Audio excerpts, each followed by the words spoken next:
Hello friends, once again welcome back. మనకు blood relation నుంచి Poynting form అనేటువంటి మోడల్ని సాల్వ్ చేయడానికి జనరల్గా కొంచెం ఇబ్బంది పడుతూ ఉంటారు. కానీ ఇప్పుడు మనం చెప్పుకోబోయేటువంటి మోడల్ మనం చూస్తే చాలా సింపుల్గా మనం ఆన్సర్ చేయొచ్చు. అది ఏ విధంగా అనేది మనం చూద్దాం. చూడండి, అఖిల్ ఈ విధంగా చెప్పాడు అంటే ఒక వ్యక్తి చెప్తున్నాడు అనమాట.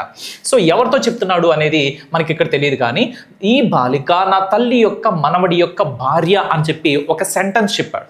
సో ఇక్కడ ఈ బాలిక అనేటువంటి దాన్ని మనం పక్కన పెట్టేస్తే నా అనేటువంటి దగ్గర నుంచి రెండో భాగంగా మనం తీసుకోవచ్చు. ఈ బాలిక అనేది మొదటి భాగంగా తీసుకోవచ్చు. రెండో భాగం చాలా పెద్దగా ఉంది కాబట్టి దాన్ని సింప్లిఫై చేద్దాం అనమాట. మొదటి భాగం పెద్దగా ఉన్నా కానీ సింప్లిఫై చేయొచ్చు. ఇప్పుడు రెండో భాగం ఏంటంటే నా తల్లి యొక్క మనవడి యొక్క భార్య అంటే ఎలా సింప్లిఫై చేయొచ్చు అంటే నా తల్లి యొక్క మనవడు అంటే మీరే ఊహించుకోండి. ఎవరు చెప్తున్నాడు ఇక్కడ? అఖిల్ అబ్బాయి చెప్తున్నాడు. ఏమని? నా తల్లి యొక్క మనవడు అంటే నా కొడుకు అవుతాడు కదా. కాబట్టి ఇక్కడ నుంచి ఇక్కడ వరకు సింప్లిఫై చేస్తే నా కుమారుడు అవుతాడు. ఓకేనా? నా కుమారుడు. నా తల్లి యొక్క మనవడు అంటే సో నా కుమారుడు. నెక్స్ట్ ఇక్కడ వరకు కంప్లీట్ అయింది. నా కుమారుని యొక్క భార్య. నెక్స్ట్ భాగాన్ని కలుపుకోవాలి. నా కుమారుని యొక్క భార్య అంటే నా కోడలు అవుతుంది. అవునా కదా? ఎస్, నా కోడలు అవుతుంది.